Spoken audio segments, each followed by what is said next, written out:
After getting up early, it was time to say goodbye to my Canadian relatives. Departing Ottawa in the DA50, Robin and I set out to cover the second ocean of our journey, the Atlantic.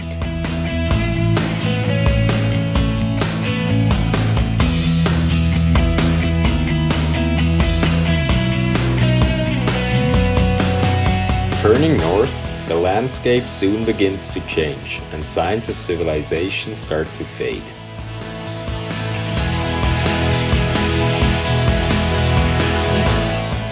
Approaching our fuel stop in Kuujjuaq in the very north of Quebec, we leave the sunshine behind for what the locals call spring weather.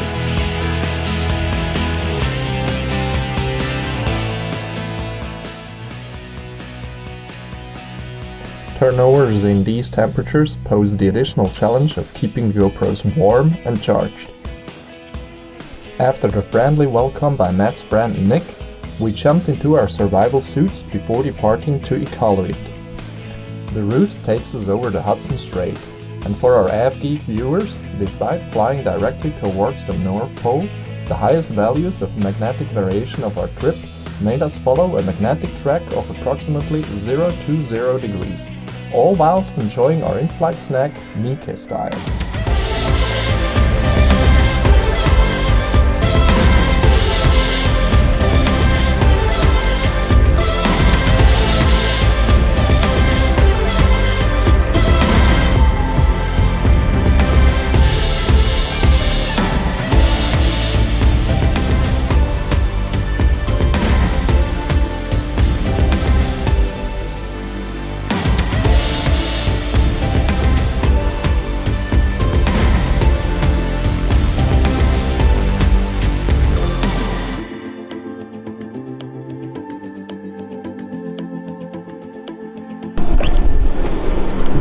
Welcome to Iqaluit!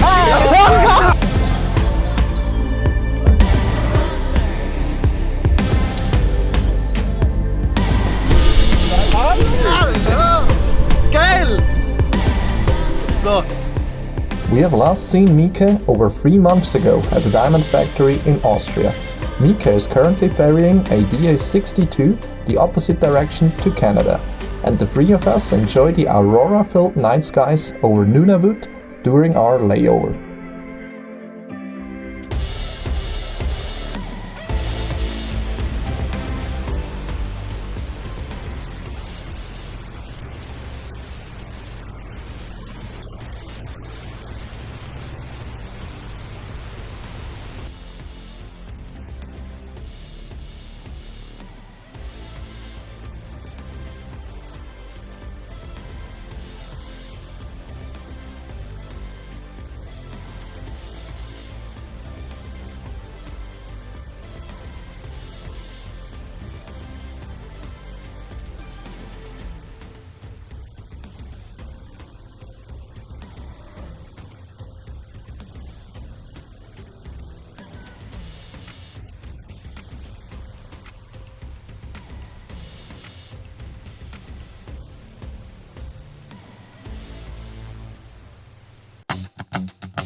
After overflying the massive Greenland ice sheet, we reach the east coast where we see glaciers calving into the Atlantic Ocean. As it is still April, we can only imagine how the same area presents itself during summer. Greenland is experiencing a steady increase in melt days in affected areas in recent years. Another scene where climate change impacts the landscape.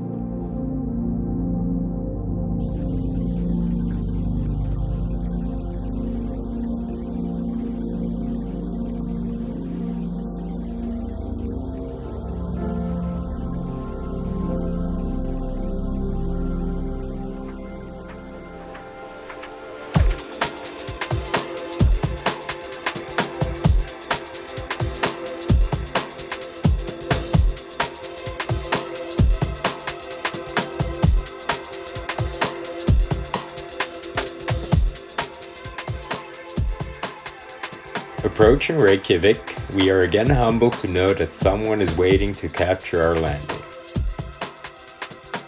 Thank you, Salis. We are laying over in Iceland and visiting the direct air capture plant of CleanTech. Unfortunately, the weather is really Icelandic, so we cannot let our own drone fly. But kindly, CleanTech has provided us with some of their footage. So what is direct air capture and why is it important for aviation?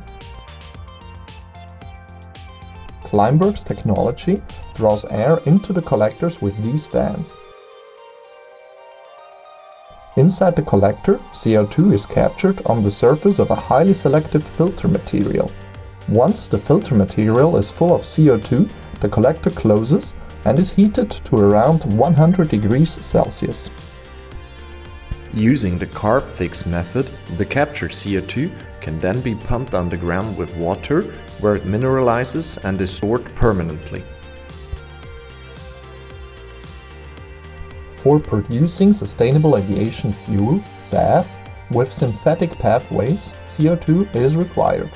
And by capturing CO2 from our atmosphere through direct air capture and using it for fuel production, the carbon cycle can be closed.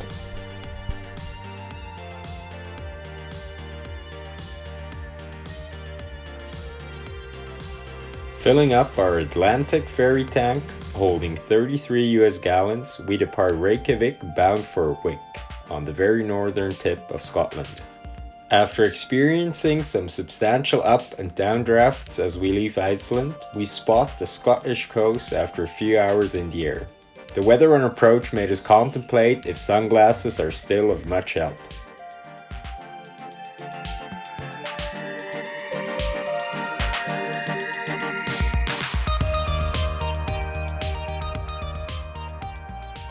Parking in Wick, we find an empty ferry tank and can log a successful crossing of the Atlantic. Soon after, we are heading southbound over the Highlands to fill up with physical SAF in Chester, and quickly stop at Cranfield University, where Matt graduated from back in 2018. Cool to meet motivated students and very positive to see how Cranfield's research facilities are continuously expanding.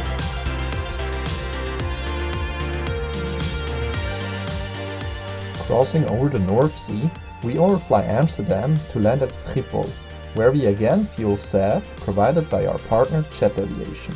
Throughout our journey, Jet Aviation made sure that wherever we did not have access to physical SAF and therefore uplifted fossil jet fuel, that the same amount of SAF was filled into other aircraft at their facilities, for example here in Amsterdam. On our way to Hamburg, we overfly more offshore wind parks in the North Sea. While green hydrogen was produced using photovoltaic panels in the UAE, Northern Europe favors wind energy to power the process. The Heide Refinery pushes the energy transition by producing hydrogen from the wind farms and using it to create power to liquid fuels. However, the refinery achieves this by choosing the Methanol-Route, where hydrogen and captured CO2, currently from a nearby cement plant, are used as the building materials. This route holds the advantage that methanol can be used for many different chemical applications, including SAF. which eventually will be delivered to today's destination, Hamburg Airport. In Hamburg, we will receive a small sample of this future fuel. As certification is yet to come, the DA50 is unfortunately not yet able to try it. From Hamburg, we're en route to Aachen to join Synhelion's facilities in Jülich, and we're gonna see what they produce in terms of solar fuels.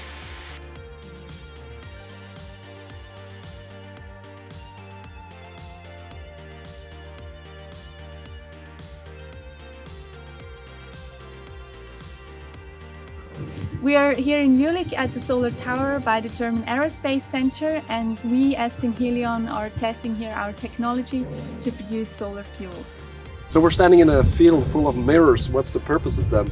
So we have actually over 2,000 mirrors in this field, and these mirrors, they focus the sunlight in a spot, and like this we can generate very high temperature process heat. And we need this process heat to drive chemical reactions for the production of fuels, such as sustainable aviation fuels.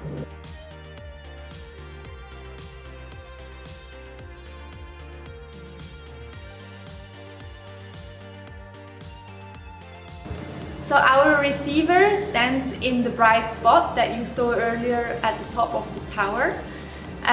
This receiver is capable of turning this concentrated sunlight into high temperature process heat up to 1,500 degrees. And we need very high temperature process heat to then drive our reactor. And in this reactor, that's where the magic happens, so where the chemical processes happen to produce syngas. And then the third component, which is also very important, is our thermal energy storage. As the sun is not shining all the time, we are saving a fraction of the heat that we generate with the receiver during the day in the thermal energy storage, and then at night or when you have a cloudy sky, we can keep driving the reactor with the heat that we stored earlier in this thermal energy storage. And like that, we can produce sustainable aviation fuel around the clock.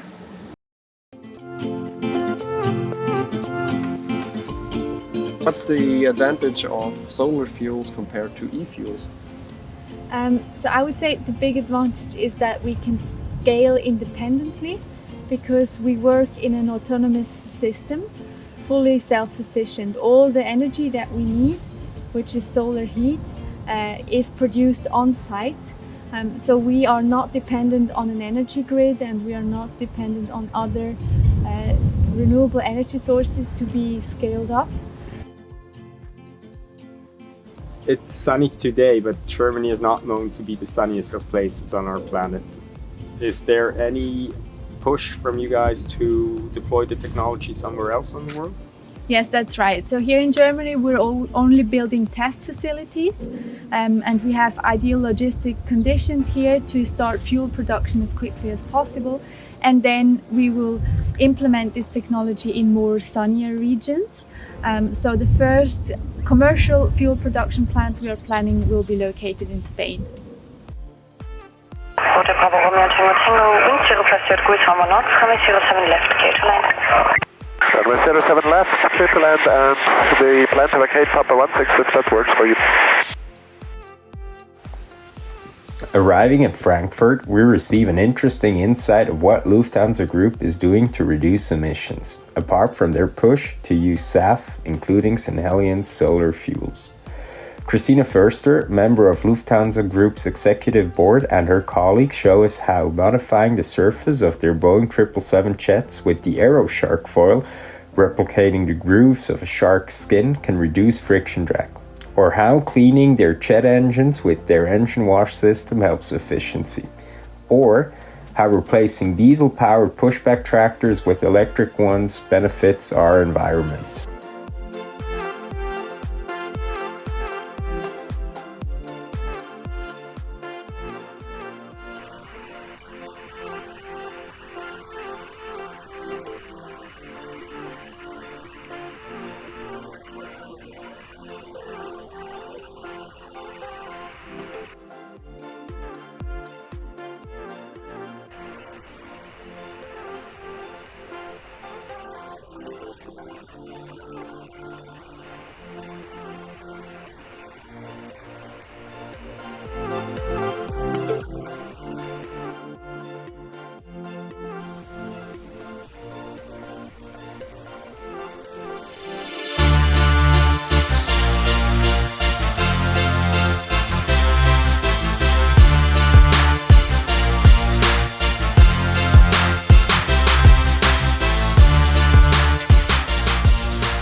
Touching down in Zurich on Earth Day after 111 days en route, covering more than 58,000 kilometers was an emotional moment.